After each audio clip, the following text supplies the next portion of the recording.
हाँ तो चलिए बच्चों ध्यान दीजिएगा। आज के वीडियो में हम पोलन ट्यूब के इंटरैक्शन के बारे में पढ़ेंगे। हमने पिछले वीडियो में पूर्ण रूप से जल परागण, वायु परागण, ठीक है ना, ये सारी चीज़ें पढ़ ली थी। तो आज हम क्या पढ़ेंगे, अब ध्यान दीजिएगा आप थोड़ा सा। हमने क्या कहा आपको पढ़ने के लिए कि पोलन ट्यूब का इंटरैक्शन। पोलन ट्यूब का इंटरैक्शन का मतलब क्या कि स्टिग्मा के ऊपर जब परागकण पहुंच जाता है, क्योंकि हमने परागकण को पहुंचा दिया है, अब परागकण पहुंच चुका है स्टिग्मा के ऊपर, पॉलिनेशन क्रिया हमने पढ़ ली ना, तो ये परागकण पहुंच चुका है। अब परागकण जब स्टिग्मा के ऊपर पहुंच जाता है तो परागकण कैसे विकास करता है, ठीक, उसके बारे में पढ़ना है। उसी को हम क्या कहते हैं, pollen tube and pistil. Pistil मतलब स्टिग्मा जो होता है उसके बारे में बात कर रहे हैं। पोलन ट्यूब और पिस्टिल के बीच में क्या इंटरैक्शन होता है, क्या क्रियाएं होती हैं, अंतर क्रियाएं कौन सी होती हैं, उसी के बारे में आज पढ़ना हमको। बातें समझ में आ रही हैं? तो हम थोड़ा सा रिवीजन कर रहे हैं, आपको 1 मिनट लगेगा, पूर्ण रूप से पिछले वीडियो का रिवीजन हो जाएगा थोड़ा बहुत। और आप अगर वीडियो पहली बार देख रहे हैं तो पिछला वीडियो जरूर देखें ताकि ये आपको समझ में आए अच्छी तरीके से, ठीक है। तो ध्यान से सुनिएगा। हमने पढ़ा था कि जल परागण, जल परागण में हमने वेलिसनेरिया के बारे में चर्चा किया था। वेलिसनेरिया के बारे में जब चर्चा किया था, हमने कहा था कि जल परागणी, जल परागित पुष्प जो होते हैं वो 2 प्रकार से, एक ऐसे पुष्प होते हैं जिनमें परागण क्रिया जल के सतह पर होती है, एक ऐसे पुष्प होते हैं जिनमें परागण क्रिया जल के सतह के अंदर होती है। तो जल के सतह के बारे में हमने पढ़ा था वेलिसनेरिया को।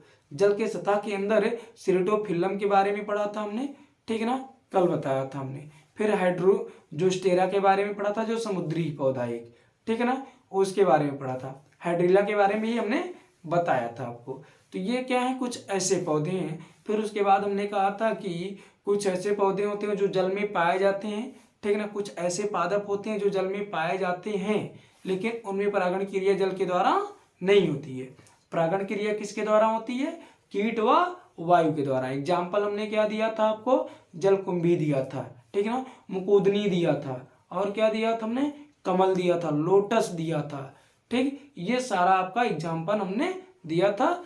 अब इसके बाद क्या हम पढ़ते हैं, परागकण पहुंचा चुके हैं। अब परागकण जब वर्तिकाग्र के ऊपर पहुंच चुका, स्थानांतरित हो चुका है, तो उसके बाद उसके अंदर क्या परिवर्तन आते हैं, कैसे परिवर्तन आते हैं, कैसे वह स्टिग्मा और उनके बीच में इंटरैक्शन होता है, पोलन ग्रेन स्टिग्मा के बीच में क्या इंटरैक्शन होता है, उसी के बारे में आज पढ़ना है।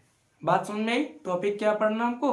हाँ तो आप पिछला वीडियो जरूर देख के तब ये वीडियो देखिएगा, तब आपको बेहतर समझ में आएगा।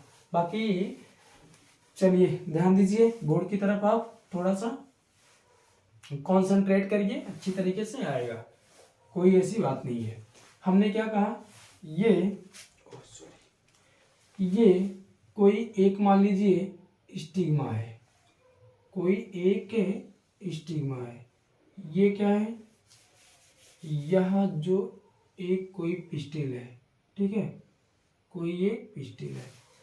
पिस्टिल का जब हम नामकरण करते हैं तो ऊपर वाला ये जो भाग है, ये वाला भाग, ठीक है, इस वाले भाग को वर्तिकाग्र हम या क्या कहते हैं, स्टिग्मा कहते हैं, इसे हम स्टिग्मा कहते हैं।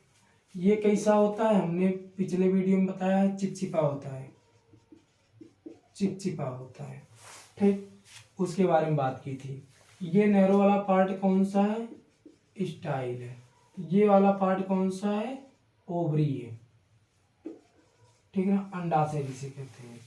इतने के बारे में हमने बात किया था। अब हम क्या कह रहे हैं, मान लीजिए इसके ऊपर ये परागकण आ चुका है, ये क्या है, परागकण है, ये क्या है, परागकण, परागकण आ चुका है। अब जब परागकण आ चुका होता है तो स्टिग्मा और इस पोलन ग्रेन, इसके पोलन ग्रेन, इन दोनों के बीच में क्या अंतर क्रियाएं होती हैं, क्या इंटरएक्शन होता है, उसी को हमको पढ़ना है।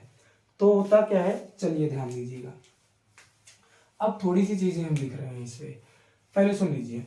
ये स्टिग्मा है, जब स्टिग्मा में परागकण पहुंच चुका होता है तो पहुंचने के बाद क्या करता है कि स्टिग्मा पे शर्करा पाया जाता है, कुछ रासायनिक पदार्थ और शर्करा पाए जाते हैं, जिसको ये अवशोषित करता है, कौन, परागकण। जब परागकण इस शर्करा को अवशोषित कर लेता है तो ये फूल जाता है। जब ये फूलता है तो इसके अंदर दो लेयर पाई जाती है। कौन कौन सी? इंटाइन और एक्जाइन लेयर पाई जाती है। इंटाइन और एक्जाइन जो लेयर पाई जाती है, तो आपको पता होगा कि एक्जाइन लेयर स्पोरोपोलिनिन से बनी होती है, उसके ऊपर कोई भी एंजाइम कार्य नहीं कर सकता। लेकिन इंटाइन लेयर में ऐसी कोई बात नहीं है। इंटाइन लेयर जब शर्करा को अवशोषित करता है तो फूलता है। जब फूलता है तो जहां पे एक्जाइन लेयर अनुपस्थित होती है उस भाग को हम क्या कहते हैं? जर्मपोर कहते हैं। चलिए हम फिगर बना के बता रहे हैं आपको बेहतर समझ में। मान लीजिए क्या है, ये परागकण है, परागकण के चारों तरफ है, ये क्या है? एक जर्मपोर पाया जा रहा है, जर्मपोर कह रहे हैं, ये एक्जाइन लेयर पाई जा रही है। जहां पे एक्जाइन लेयर अनुपस्थित उसे हम क्या कहते हैं? ये जर्मपोर हो गया, ठीक है ना, ध्यान दीजिएगा। अब ये परागकण है, परागकण के अंदर दो कोशिकाएं, एक जो है ये जनन कोशिका है, क्या है?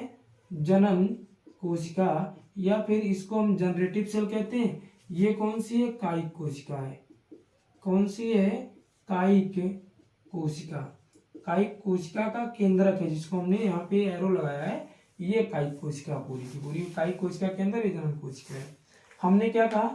यदि ये परागकण इसके ऊपर स्थानांतरित हुआ है किसी माध्यम के द्वारा या स्वयं, जब ये परागकण इसके ऊपर स्थानांतरित हुआ तो इसमें क्या पाया जाता है? शर्करा पाया जाता है। उस शर्करा को ये अवशोषित करेगा परागकण, ठीक है ना। जब उस शर्करा को अवशोषित कर लेगा तो इसके अंदर जो ये लेयर पाई जा रही है, ध्यान दीजिएगा, ये इनर वाली लेयर हम बात कर रहे हैं, जिसे हम इंटाइन कहते हैं, ये, ठीक है ना। ये जो लेयर पाई जा रही है ये फूल जाएगी। जब ये लेयर फूलती है तो जहां पे एक्जाइन लेयर अनुपस्थित है, जहां पर ये एक्जाइन लेयर अनुपस्थित है, ये वहीं से कुछ इस प्रकार से संरचना बनाना शुरू कर देती है, ठीक है। कहीं एक जगह से ये क्या करेगी? इस प्रकार से संरचना बनाएगी। जो संरचना बना रहा है, इसी संरचना को हम क्या कहते हैं? पोलन ट्यूब कहते हैं। इसे हम क्या कहते हैं? पराग नलिका कहते हैं। अब आपको समझ में आया हम किसके बारे में बात कर रहे हैं?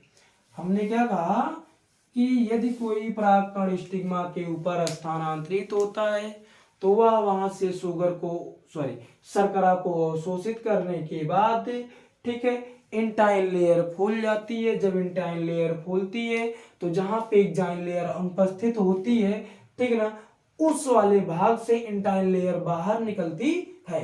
जो इंटाइन लेयर बाहर निकलती है उस संरचना को हम पोलन ट्यूब या परागनलिका कहते हैं। अब समझ में आया हमने क्या कहा? अब ये जो परागनलिका का निर्माण हो रहा है, तो जब परागनलिका का निर्माण होता है तो इस परागनलिका में ध्यान दीजिएगा, इस परागनलिका में ये जो कायिक कोशिका, इसका केंद्रक आगे आगे रहेगा।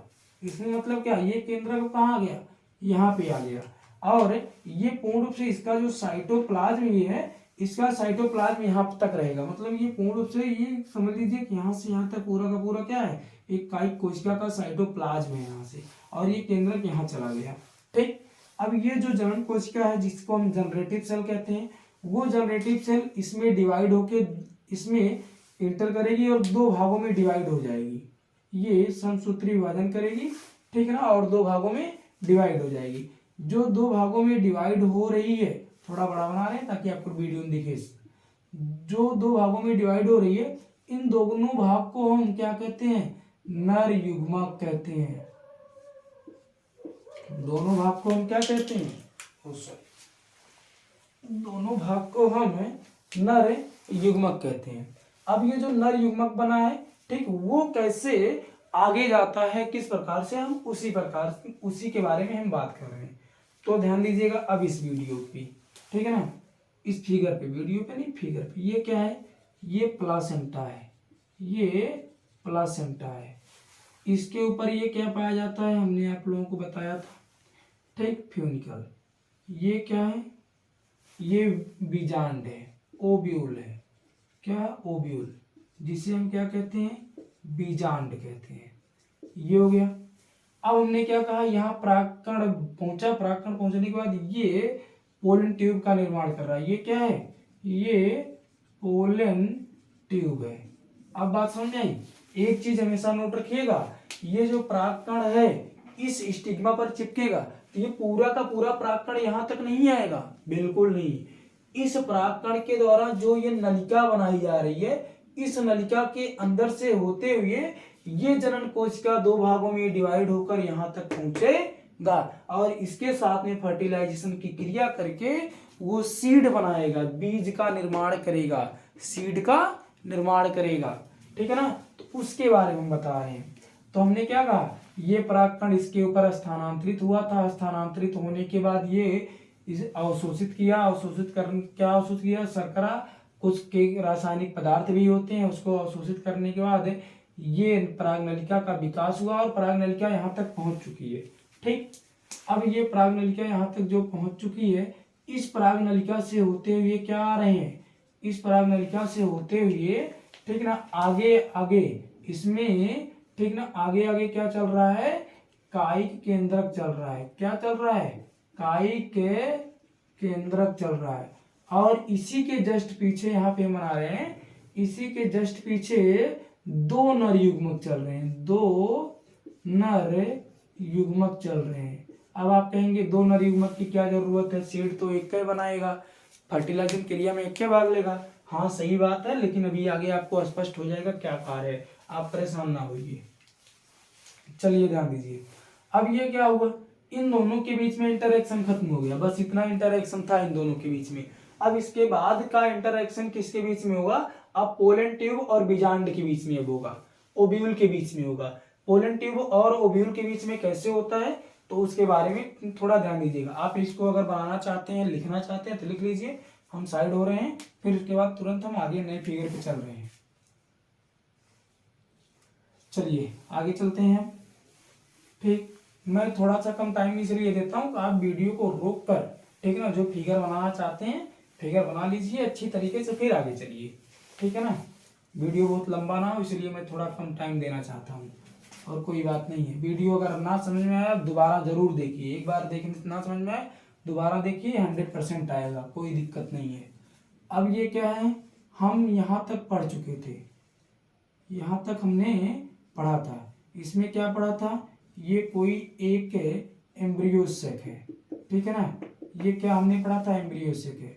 एम्ब्रियोसेक में ये जो बीच में आपको कोशिका दिखाई दे रही, इसका नाम हमने क्या रखा था, अंड कोशिका रखा था। नाम क्या था, अंड कोशिका, जिसे हम क्या कहते हैं, एग सेल कहते हैं। इन दोनों कोशिकाओं का नाम हमने क्या रखा था, सहायक कोशिका, सहायक कोशिका का नाम रखा था। जो सहायक कोशिका है, ठीक है ना, इसे हम क्या कहते हैं, सिनर्जिड कहते हैं। ठीक, सिनर्जिड। अब ये दोनों की कोशिकाओं को हम क्या कहते हैं, ध्रुवीय, ध्रुवीय केंद्रक कहते हैं। इन दोनों को हम क्या कहते हैं, ध्रुवीय केंद्रक। इनको हम क्या कहते हैं, प्रतिमुखी, प्रतिमुखी कोशिका कहते हैं। इसे क्या कहते हैं, प्रतिमुखी कोशिका, या इंग्लिश इसकी क्या होगी, एंटीपोडल सेल। ठीक है ना, ये डबल एल हो गया, सेल हो गया। अब उसके बाद क्या हम बना रहे हैं, ध्यान दीजिएगा, इसकी संरचना ये क्या है, ये न्यूसेलस है, ये न्यूसेलस है। उसके बाद ये क्या है, इनर इंटेगुमेंट है, ये भी क्या है, इनर इंटेगुमेंट है। उसके बाद ये क्या है, आउटर इंटेगुमेंट है, ये आउटर इंटेगुमेंट है, ये हाइलम हो गया, ये फ्यूनिकल हो गया। अब फिगर आप पूरा दिख रहा होगा अच्छी तरीके से ना, वो हमने जो लिखा अलग कलर से लिखा वो लिख लीजिएगा, तब इसको बनाइएगा अच्छी तरीके से। चलिए नामकरण करते हैं हम इसका, बीजांड का। ये क्या है, हाइलम है, ठीक है ना, हाइलम। ये कहा भी है, चल आजा, चल आजा, चल आजा, चल आजा, ठीक है ना। उसके बाद ये क्या है, माइक्रोपाइल, माइक्रोपाइल, ठीक है ना। ये क्या है, आउटर इंटेगुमेंट, आउटर इंटेगुमेंट। इसे क्या कहते हैं हम, इनर, इनर इंटेगुमेंट, ठीक है ना। ये क्या है, न्यूसिलस है, इसे हम क्या कहते हैं, न्यूसिलस है। ये क्या हो गया, न्यूसिलस हो गया। सबकी हिंदी लिखें। निभाग, नाभिका, ठीक है। क्या होगा? बीजांड काय, अध्यावरण, अध्यावरण, ठीक ना, बीजांड द्वार। इतनी बातें हो गई सबकी। उसके बाद हम क्या कहते हैं, चलिए हमने क्या कहा कि पोलन ट्यूब और बीजांड के बीच में इंटरएक्शन, मतलब किस प्रकार की अंतः क्रियाएं होती हैं इन दोनों के बीच में। अब सबसे पहली अंतः क्रिया हम यहाँ पे लिख रहे हैं। पोलन ट्यूब, ध्यान से सुनिएगा, पोलन ट्यूब ओव्यूल में, ठीक है ना, पोलन ट्यूब ओव्यूल में कहीं से भी, कहीं से का मतलब क्या, अभी मैं बता रहा हूं, कहीं से भी इंटर कर सकती है, कहीं से भी इंटर कर सकती है, कर सकती है। फिर से सुनिएगा, हमने क्या कहा कि ये जो ओव्यूल है, इस ओव्यूल में ये जो पोलन ट्यूब है ये कहीं से इंटर कर जाए, चाहे यहाँ से इंटर कर जाए या फिर घूम के आए यहाँ से इंटर कर जाए, या घूम के आवे यहाँ से इंटर कर जाए, या फिर पूर्ण रूप से घूम के आए यहाँ से इंटर करे वो इस साइड से। हमने क्या कहा कि पोलन ट्यूब ओव्यूल में मतलब बीजांड में किसी भी साइड से इंटर कर सकता है, कोई निर्धारित साइड नहीं है। लेकिन फिर क्या, एक चीज और, फिर यहीं पे हम लिख रहे हैं कि पोलन ट्यूब यदि एनाट्रोपस प्रकार का बीजांड है, यदि एनाट्रोपस प्रकार का बीजांड है, यदि एनाट्रोपस प्रकार का बीजांड है तो पोलन ट्यूब कहाँ से एंटर करेगी, पोलन ट्यूब माइक्रोपाइल, ठीक है ना, के साइड से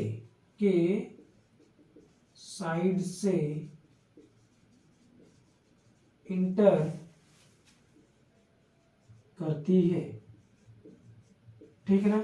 सामान्यतः इसको ध्यान रखिएगा, सामान्यतः यदि एनाट्रोपस प्रकार का बीजांड है तो पोलन ट्यूब कहाँ से इंटर करेगा, फिगर देखिए बीजांड का है, पोलन ट्यूब तब यहाँ से इंटर करेगा, इस साइड से इंटर करेगा, ठीक है ना, किसमें, बीजांड में। यदि ये एनाट्रोपस है तो ये फिगर हमने किसका बनाया है, ये एनाट्रोपस का है, फिगर किसका बनाया हमने, एनाट्रोपस प्रकार का है ये, ठीक है ना, ये हो गया।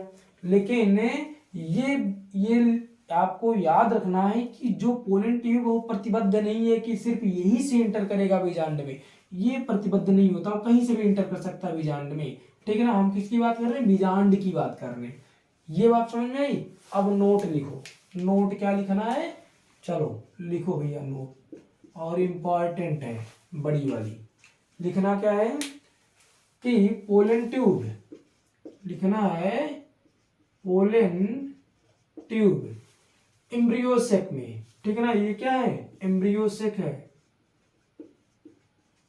एम्ब्रियोसेक में सिर्फ है, एम्ब्रियोसेक में सिर्फ है, कहां से एंटर करेगा, सिर्फ है सिनर्जिड सेल की साइड से, सिनर्जिड सेल की साइड से इंटर करता है। चलिए नोट समझिए हमने क्या लिखा है, हमने क्या कहा, यदि ये बीजांड है, ठीक है ना, इसके अंदर पाया जाने वाला जो एम्ब्रियोसेक है, ये वाला भाग जिसमें आपको 7 कोश की 8 केंद्र की अवस्था दिख रही है, इसके बारे में बात करें, इसमें पोलन ट्यूब यदि इंटर कर रहा है तो वो सिर्फ और सिर्फ कहां से इंटर करेगा, इस सहायक कोशिका की साइड से इंटर करेगा। ये जो हमने लिखा है सहायक कोशिका, इन दोनों कोशिकाओं में से किसी एक को डिजनरेट करेगा, वो नष्ट करेगा तो इंटर करेगा, या फिर बिना नष्ट किए हुए यहीं तक वो इंटर करके रह जाता है। मतलब पोलन ट्यूब की यहीं तक क्षमता, इसके आगे जाने की क्षमता नहीं है, ठीक है ना। यहीं आके उसके अंदर जो भी कंटेंट मटेरियल होता है, जो भी चीजें होती हैं, वो लाके इसी सहायक कोशिका के साइटोप्लाज्म में वो छोड़ देता है और बाद में वो धीरे धीरे फिर क्या होता है, नष्ट स्वयं हो जाता है। बातें समझ में आई? तो ये क्या हुआ, पोलन ट्यूब सिर्फ है इसी के साइड से एम्ब्रियो सेक में एंटर करेगा। ये नोट है आपको, और ये वेरी वेरी इंपॉर्टेंट है, इसको आपको याद रखना है। कन्फर्म हुआ इतनी चीजें?